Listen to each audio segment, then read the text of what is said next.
Welcome everyone, it's time for more The Life and Suffering of Sir Brante, where last time we continued through our youth years doing at least two quite major things. First of all, we were going to go to the Imperial College, but then an Arknian showed up, one of those bad Arknians, and basically said, "You can't go because you're lowborn, you bastards." To which I replied, "You bastard," and I occupied the damn thing, which was great. And in the end, we came out on top because the top Arknian said to not the top Arknian that, hey, they can go there, and everything was settled for now. We also went to a ball where I smooshed up on, well, would you know it, an Arknian. So I'm sort of in with the Arknians in some ways. I'm sort of out with them as well because I've been a little bit rowdy, let's just say. But yeah, we'll see exactly where that leads us in the end. But we have a few more years left of our youth years, and it's apparently going to be a bit of studying. So yeah, let's keep going, shall we? Your studies at the Imperial College may have begun with a luxurious party, but soon you settle into a routine of lesson after lesson. Along with dozens of other future judges, you spend hours listening to lectures in spacious college halls with high ceilings. You study Imperial law and legislation, analyzing every technicality and interpretation. The subjects only get tougher, and the instructors grow ever more demanding as your studies continue. And yes, indeed, I have been going very much down the sort of nobility route, with diplomacy and valor being very high. The rest of them, not so much, but yeah, it'll be fine, I hope. So, yet law is not the only thing you study. There are other disciplines as well, such as the rhetoric and orthography. A true judge must have a perfect command of both the spoken and written word.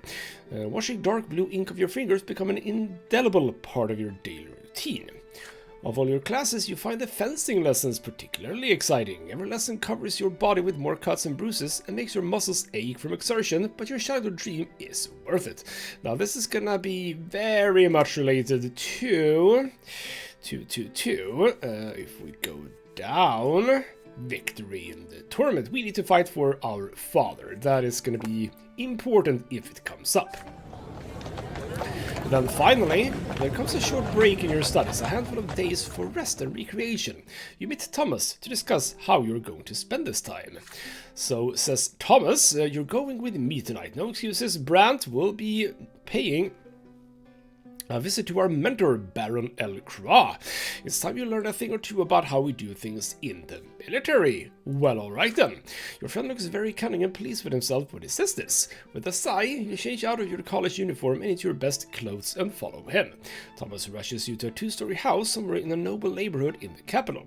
Its windows are open and you can hear people talking over each other. The house's sitting room is filled with young people, at least 24 men, almost all of them academy cadets.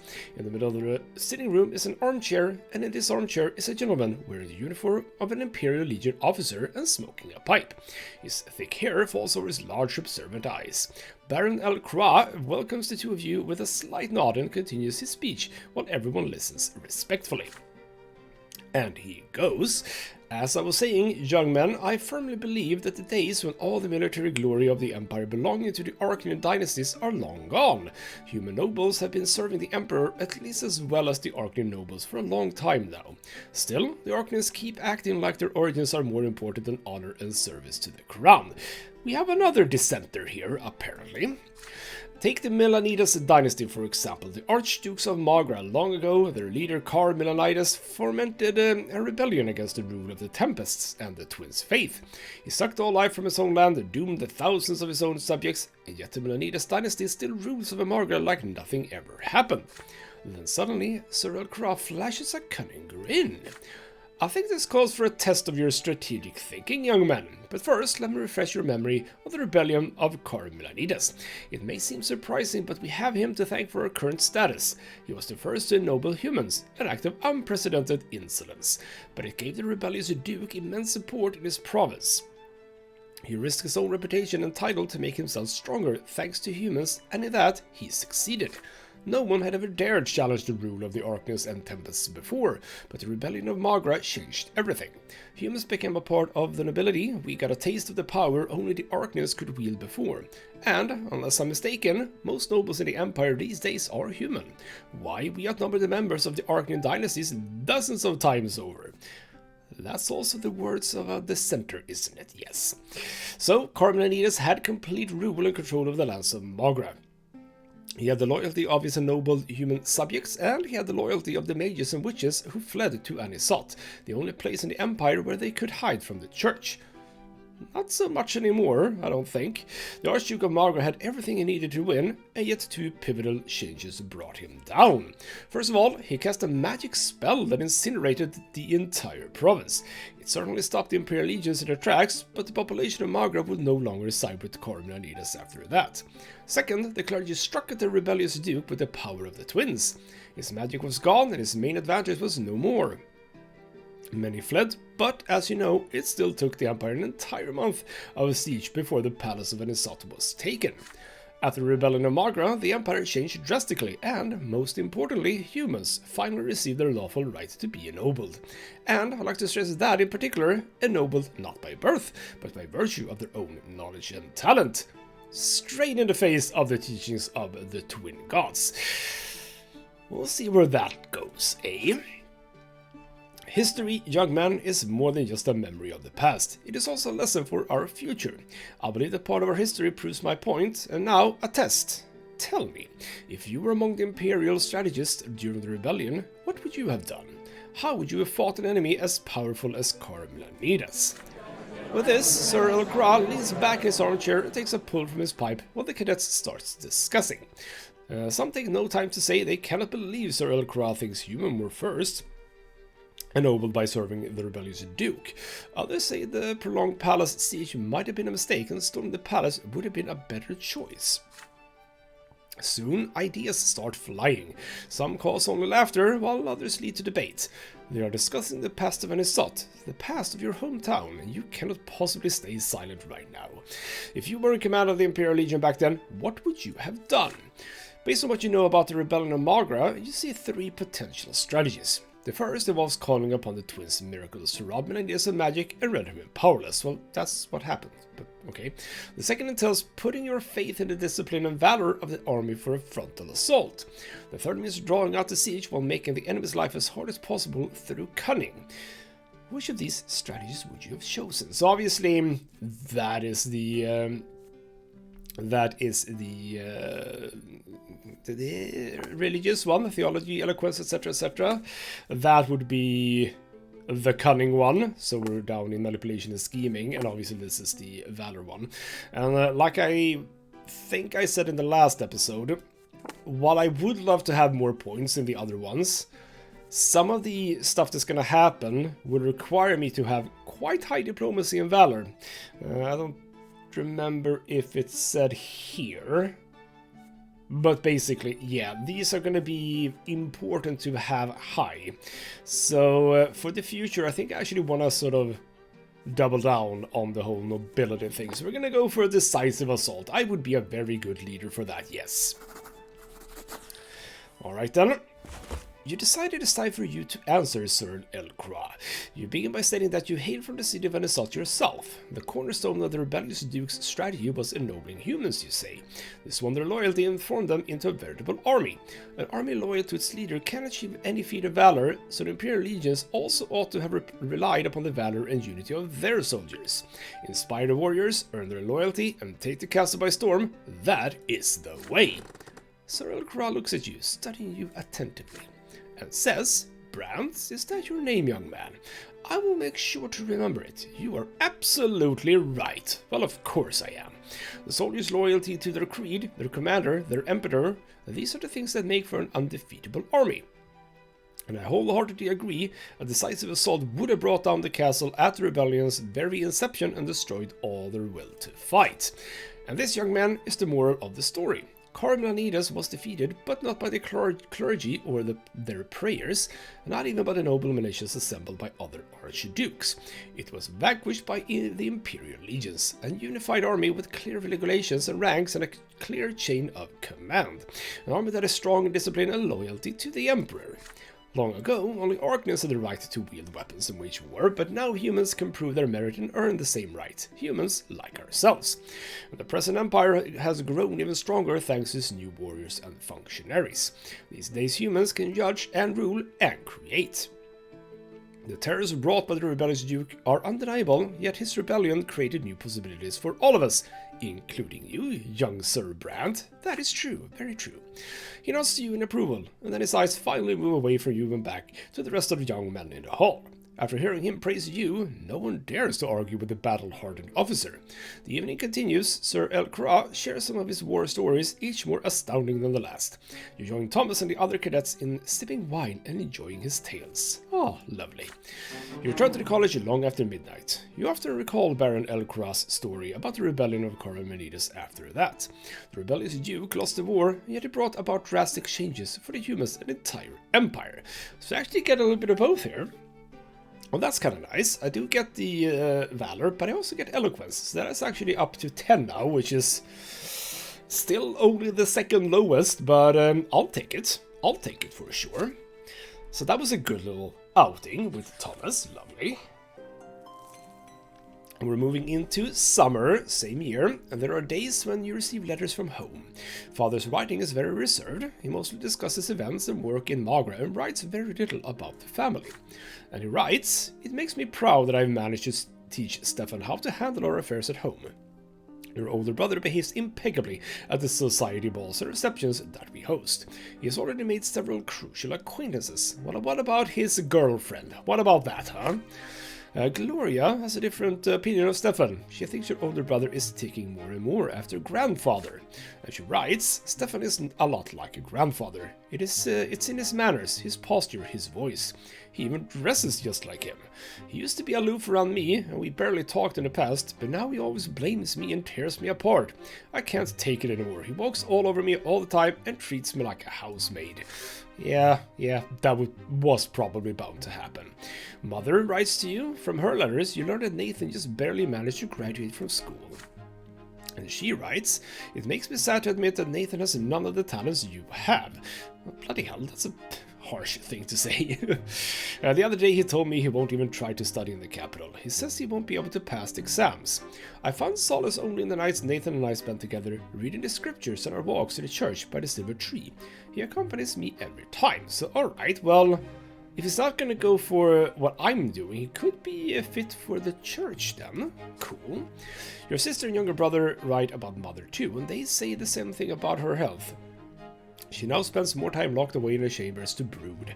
Gloria does her best to accompany Mother when she leaves home, and Nathan's letters mention her steps echoing in the halls in the middle of the night.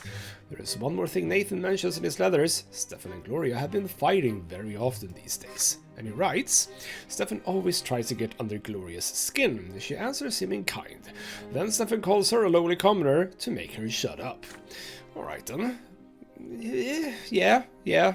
Kind of on point there, or rather on the brand, so to speak.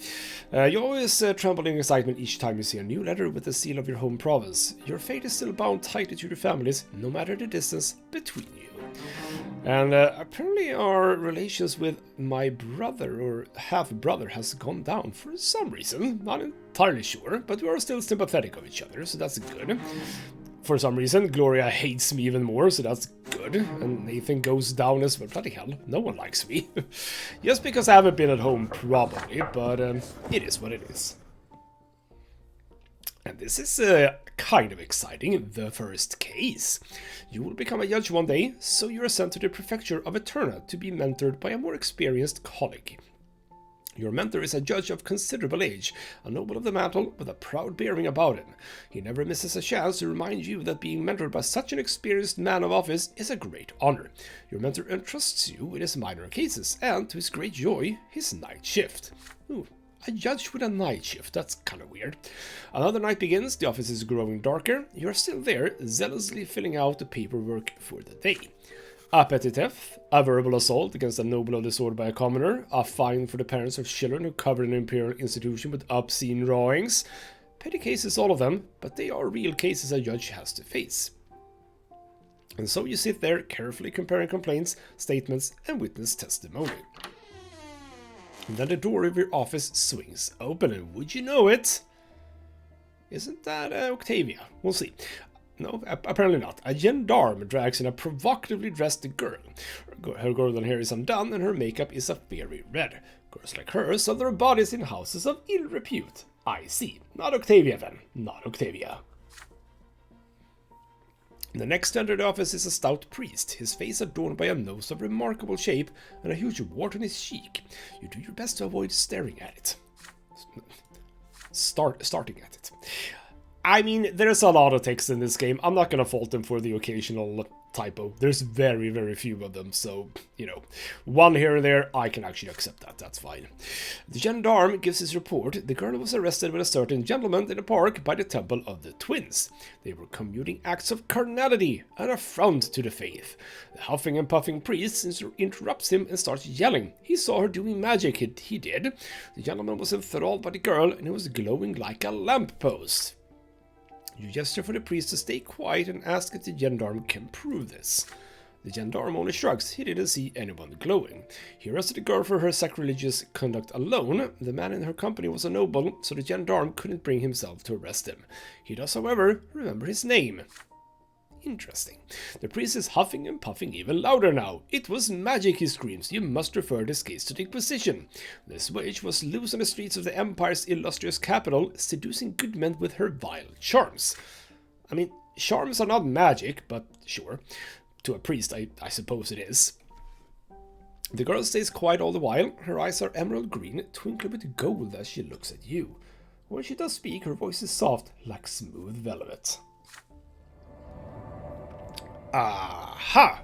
It's Alice! So, right, Alice, you say? You say the enigmatic singer known as the golden voice from an untimely death. Oh, do I want to do this?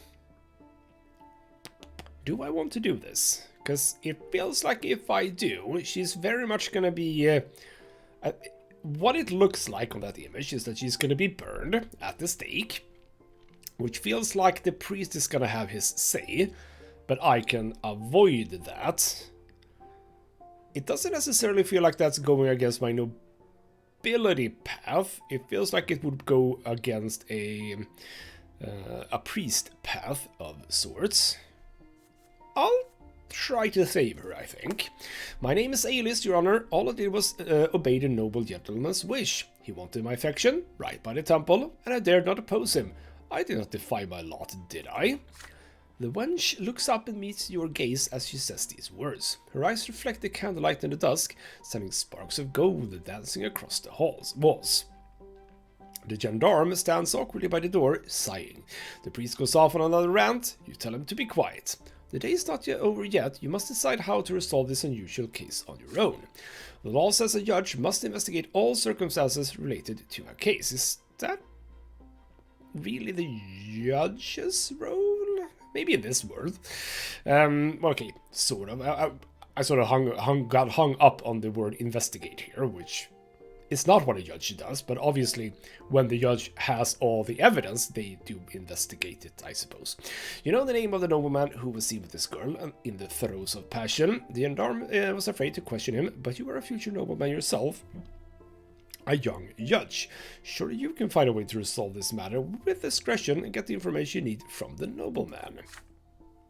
But perhaps this suspicious lady of evening Alice is at the heart of the matter. You have no doubt she will reveal her true colors if you question her. If the priest was right about her using magic, the girl's fate is sealed. Your Honor, she says. Look up from your desk and into the eyes of the beautiful Alice. You suddenly feel as though a divine light is shining upon you. This emotion flows like a river. It lifts you up. This is more than beauty, more than passion. This is much, much more. Ooh, will you resist this call or will you heed it? So, with willpower that I have, I can actually interrogate her. Something is off about the streetwalker. You have to find the truth. I can release her. The girl must not end up in chains. You will find a legal way to free her, or find the nobleman. You find the nobleman who was allegedly in Ayla's company, and question him delicately about this. And I think that this is actually the way to go. Now, as I have the willpower, I have said this, that if I have willpower, and if I have willpower and there is an option to actually use willpower, I probably should start doing it. But on this occasion, you know, okay, well, not that one. Could I come to a peaceful solution here? It kind of feels like if I interrogate her and you know, it's apparent that she is a witch, then how can I save her? If that doesn't come up, if the nobleman is like, yeah, we were just talking or something, well, maybe that's... Ooh, this is a tricky one. This is a tricky one. You know what? No, I'm gonna go find the nobleman. Ooh, feels like I'm gonna make the wrong choice here, but I'm gonna go find the nobleman. We're, you know, nobleman, two peas in a pod, so to speak. Let's have a chat with him, see what he has to say about this. You tell the gendarme to take the girl to a holding cell. Her eyes are filled with chagrin and pity as the man takes her away. Well, I mean, she's just in a holding cell, there's no worries. You compose a polite and thorough letter to Sir Diego El Catuar, the nobleman seen with the girl in question. You delicately hint that his reputation will be safe and promise full confidentiality. When you come to the office next morning, you see a nervous young nobleman waiting at the door. You must be Judge Brante, he says. Well, not really a judge just yet, but still. You meet Sir El Catuar with a dignified greeting and start questioning him on the case of Alice the Harlot. Bloody hell, we have a lot of words for her. Is it true that the two of them ended up in the temple park because it was Sir El Catuar's wish? He says he barely remembers the last night. He was quite inebriated and determined to have a good time. He spotted Alice by accident. She was standing under a lamppost by the temple. As for the temple park, he does not quite remember why they ended up there. You take his statement in accordance with established procedure. Next question, would Sir El Catuar say his mind was clouded by the young woman? The woman turns red and he asks quietly, haven't you seen the last yourself, Sir Brante? How could anyone ignore her? Still, you ask, was there anything suspicious about her? He speaks slowly.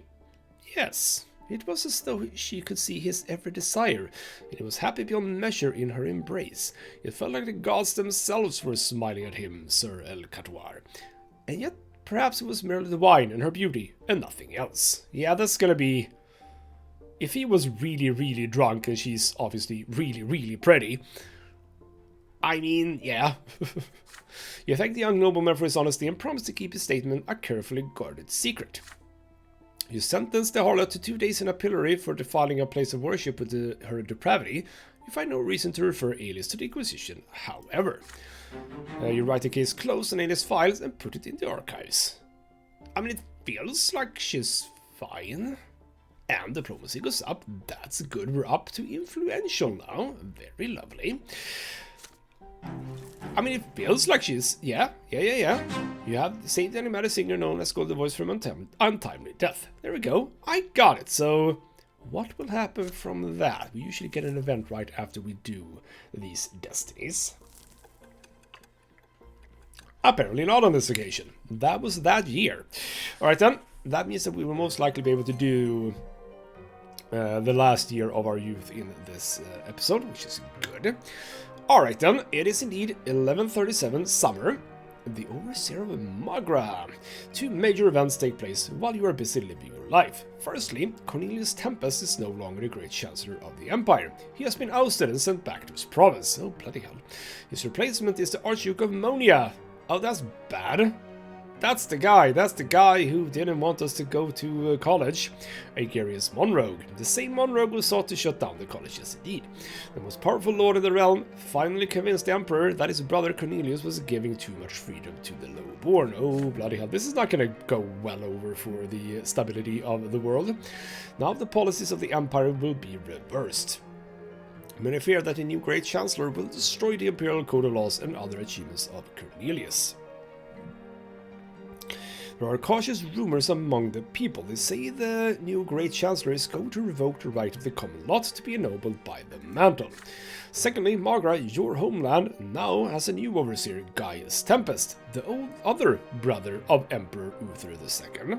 Usually the overseer of a province is its archduke. After all, it makes sense for the province's most powerful noble to impart the emperor's will to the locals.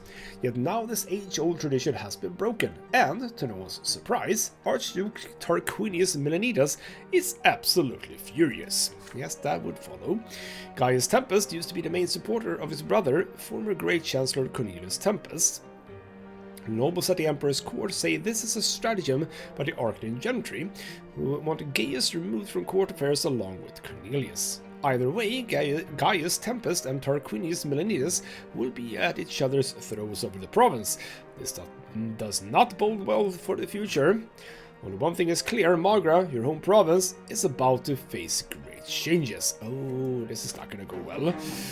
No, indeed.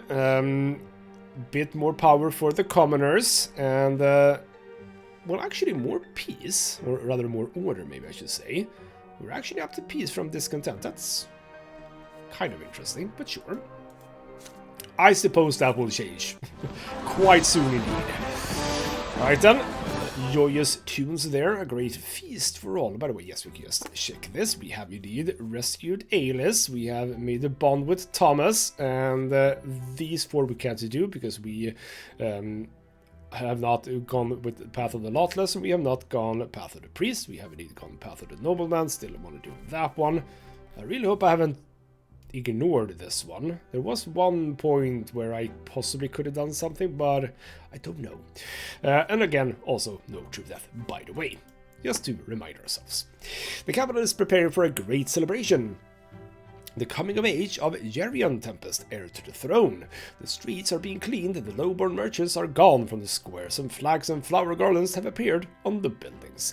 By the Emperor's decree, everyone will celebrate for the next 3 days.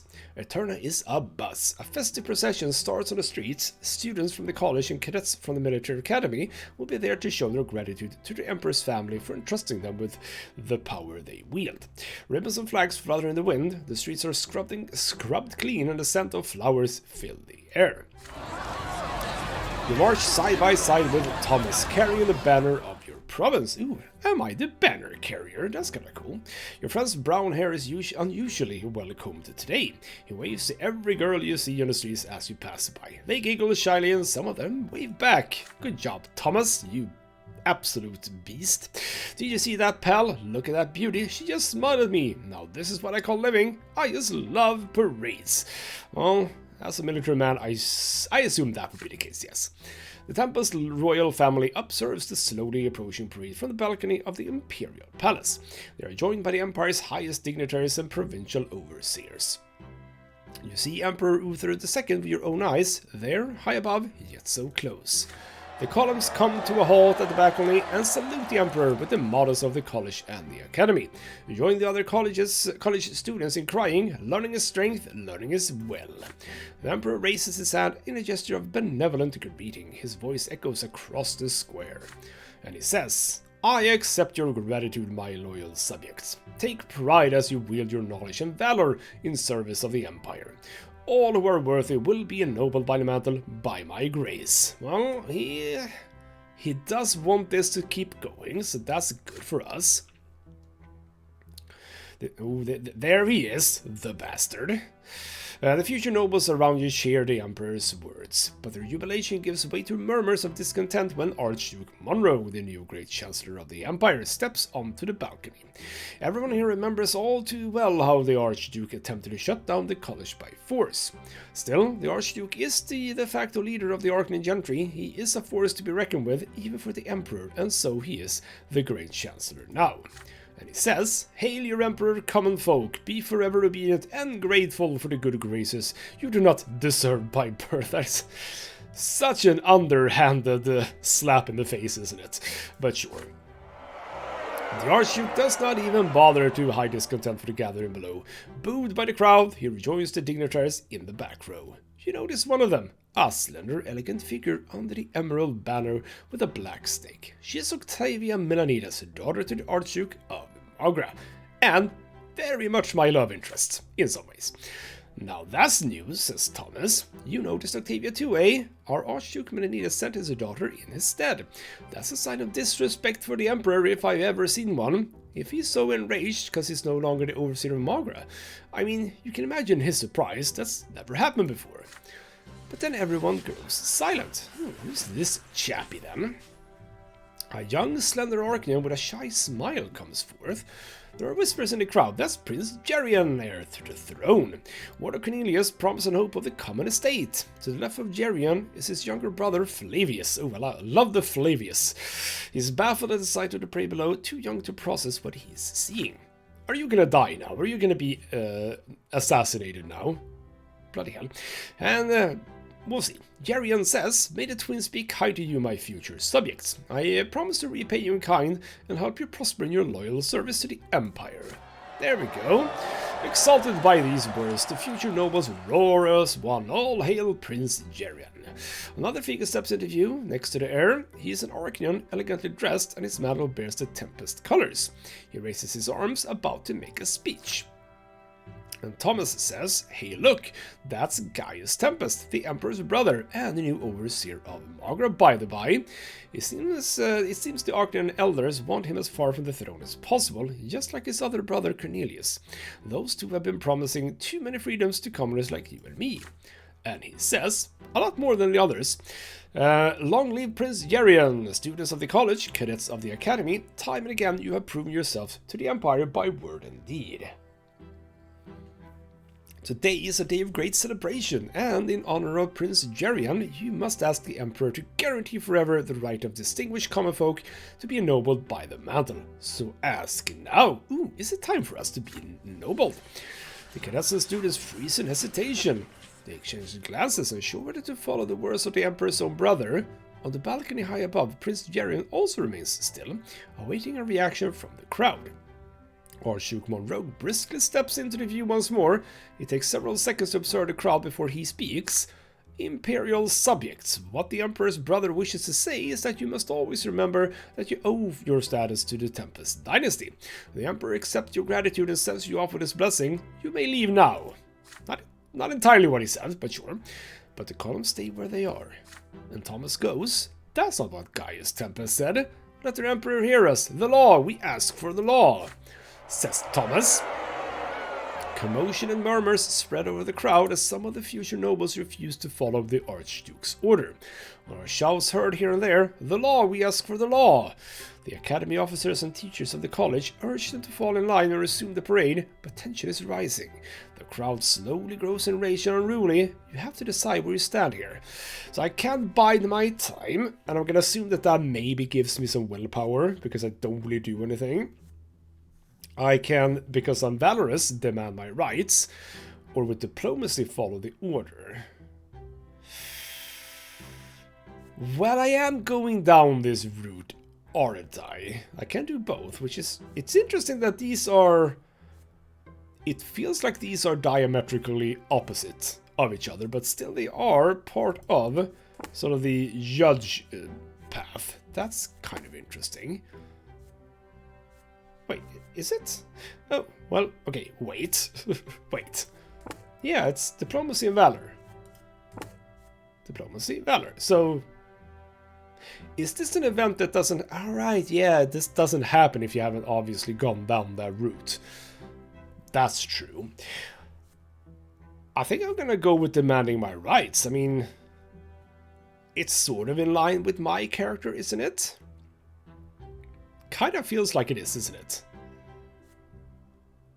You join the cult to have your right to nobility codified. Yeah. That is what we're going for. I need to be a noble if I'm gonna dismantle the lots. So, yeah, let's go for that. That seems fun. I don't do a whole lot of fun choices, I think. But, let's do one at least. There we go. There's the raised fist. I love it.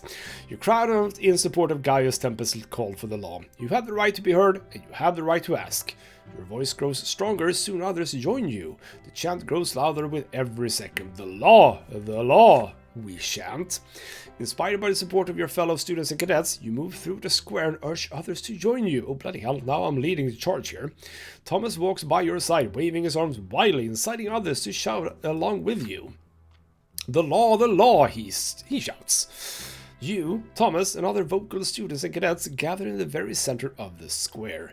Academy officers are trying to shout you into the submission and order you back into the procession, but they are barely heard above your chant. Still, some submit and form back into the columns. But the impassioned chant continues and you are at the very heart of the chanting crowd. Well, if people didn't know about me before, they sure do now. I wonder what Octavia likes about this. An Imperial Guard cavalry regiment emerges from the palace. Bloody hell, this is not gonna go very well. They start slowly advancing on the crowd, hands on their swords, pushing people out of the square. I will remind you again, I haven't died yet. Yeah, we'll see.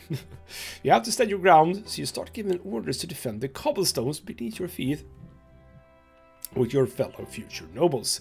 You assemble into a double chain formation around the center of the square. It is strong enough to prevent the Imperial Guard from reaching the very center. Why would they want to reach the center? I don't know. It's not like we're protecting something. Apart from, well, the center. The commoners go running left and right away from the horses, but the cavalry stops when it reaches your double chain. They cannot break through unless they are ordered to attack, and so they halt and wait for orders. The horses paw at the cobblestones, the cavalry swords are drawn, ready to come crashing down upon your heads. It is a standoff between the armor-clad cavalry and the unarmed students and cadets. Emperor Uther II appears on the balcony again, joined by his brother Gaius Tempest and heir to the throne Gerion Tempest. With a gesture, the Emperor calls for attention. The square falls silent as a sight of the sovereign. And he says, "My subjects, I've heard your request. There is no need to repeat it again and again. The great Imperial Council shall review my brother's proposal. Now follow your lot and obey my will. Continue the parade and sing the praises to the ever-merciful Prince Gerion." These words from the Emperor are enough to quell the commotion in the square. The standoff ends, and the cavalry withdraws. Thomas goes, "Well, would you look at that, old friend? We did it! We stood up for our noble right, and we won! That's the Emperor's word! That's what our courage can do!" The voices from the crowd are quick to disprove Thomas. The Emperor never gave his word, he only promised to review the proposal. People begin to argue around you again. This time, however, no one wishes to disobey the orders from on high, and so the students line up in columns once again.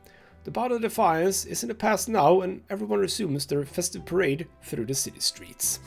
Glory to the Emperor Uther, glory to Prince Gerion, and I get some more valor. Lovely. Ooh, now I am a dangerous enemy. Lovely. Let's see if I can use that at some point as well. Haven't really so far.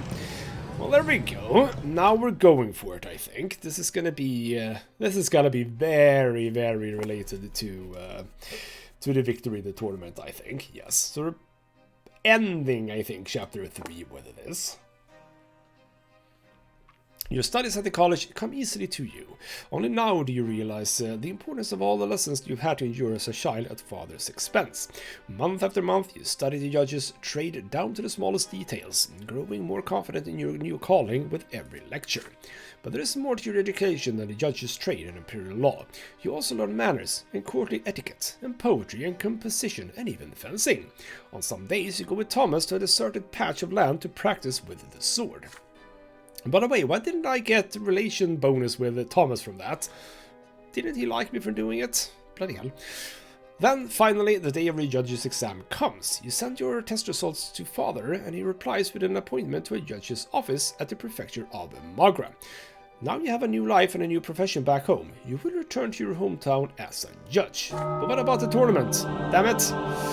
It is early morning at the great temple of the twins. Your heart skips a beat as you step inside the temple. I might have missed this. There was some event related to this, but like not really. This is okay. We'll see. We'll see. Don't go too fast forward here. It feels like the day from his childhood again. The priest is standing at the altar, and the temple is divided into two halves. But you are no longer a frightened little child anymore. You are now a grown man who is about to become a noble. The floor on the common side is there to cause pain. You feel the jagged edges even through the soles of your boots. This pain marks your final few seconds as a commoner. The priests stand before you. You kneel again, but now there's a warm, smooth marble under your knees. You hear the words spoken above your head. From this day forth, your lot is strength and will. From this day forth, you will rule and fight and pursue the arts. Now rise, noble. You place your lips on the smooth steel of the sword for the second time. And when you rise again, you realize that the trembling you felt ever since your first sacrament is now completely gone. I am super confident now. You rise a new man, your every motion now uncannily accurate. Your thoughts surprisingly fresh, your muscles ready to face the fight. This day feels worthy of a poem, and now you can compose one if you wish. Okay, that came out of nowhere. You touch your back.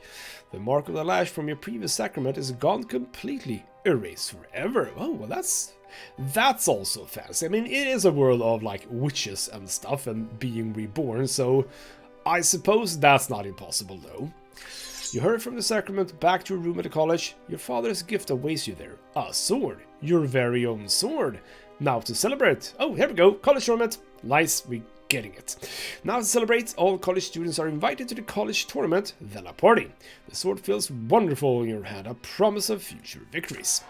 The tournament begins. The stands are loud with anticipation. Never in your entire life you have seen so many beautiful noble ladies in one place, but there is only one who attracts everybody's attention. The raven-haired, black-eyed Octavia Milanides. The daughter to the Archduke of Magras graced the tournament with a visit. Is that her? I think that's her.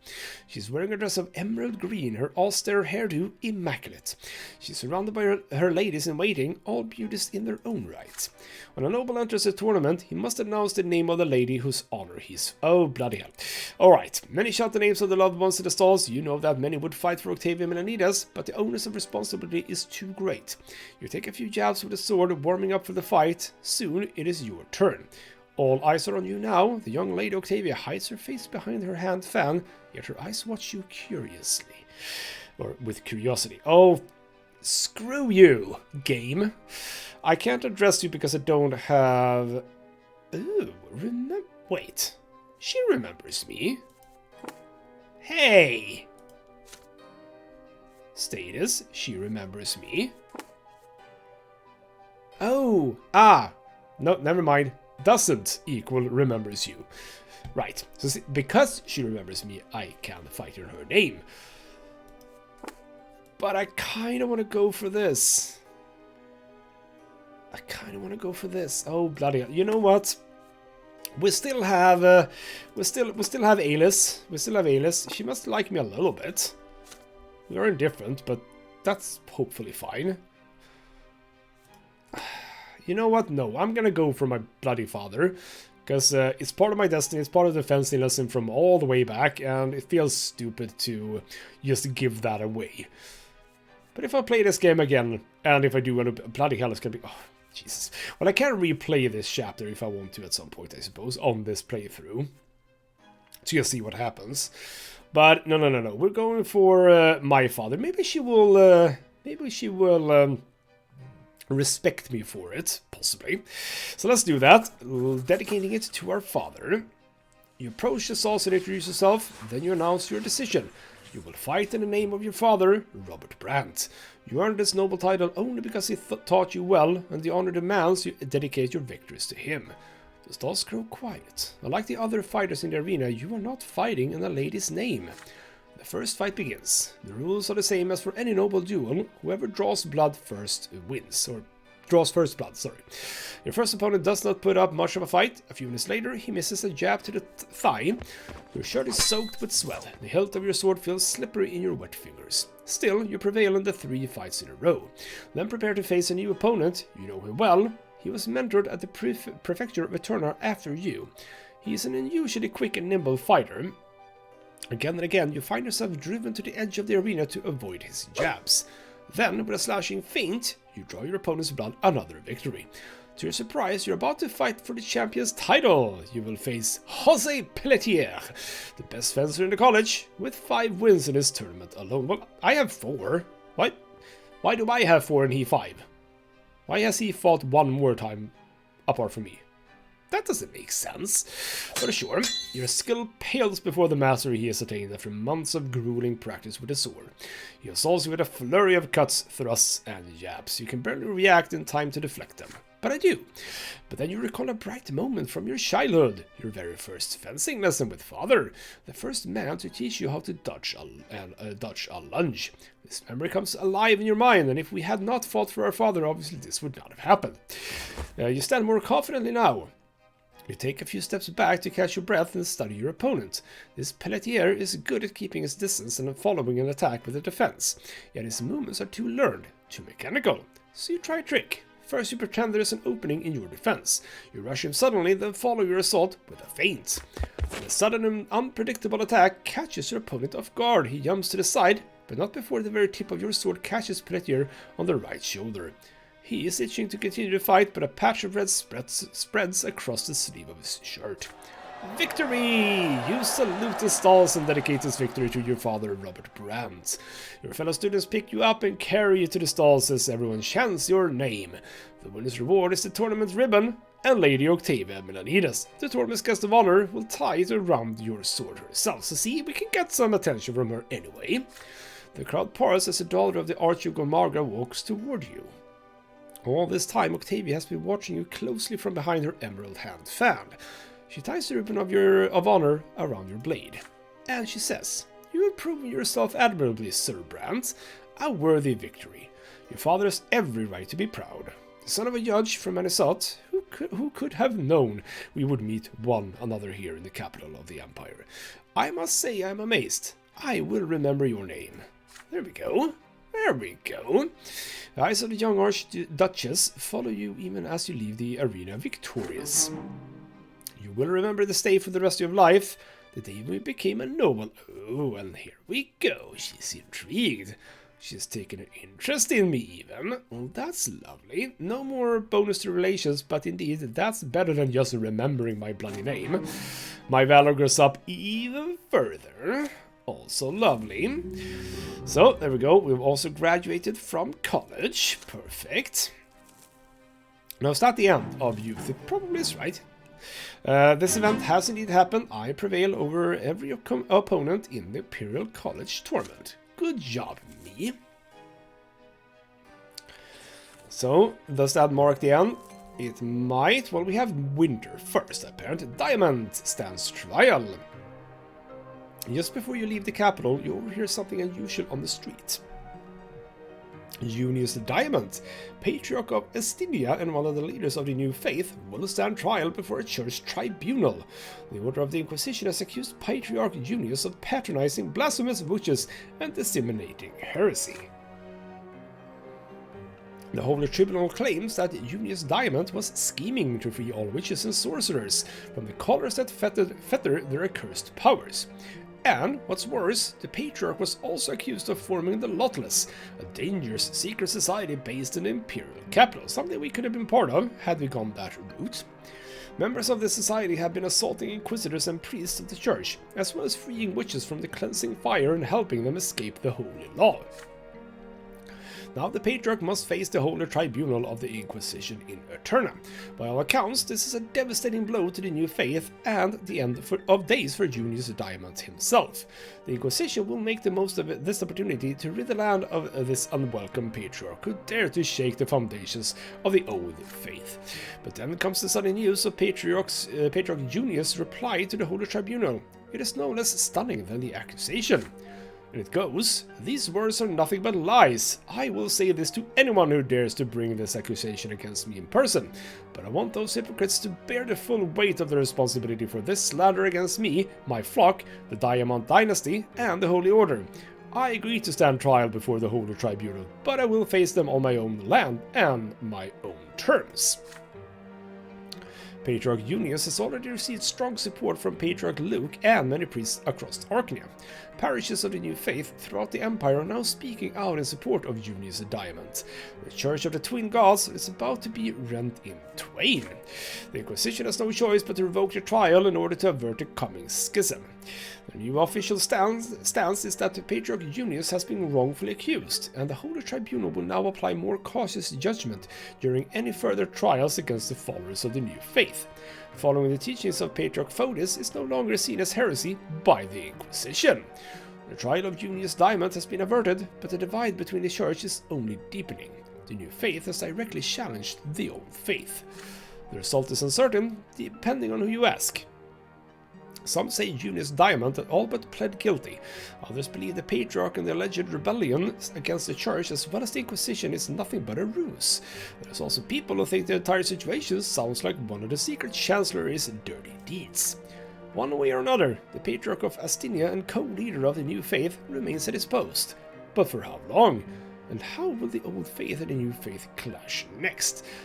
I would very much like to do a sort of religious playthrough to see sort of where are you in all of this, and what can you affect here. Would be very fun to see. So the church indeed loses a bit of, I suppose, well actually wait.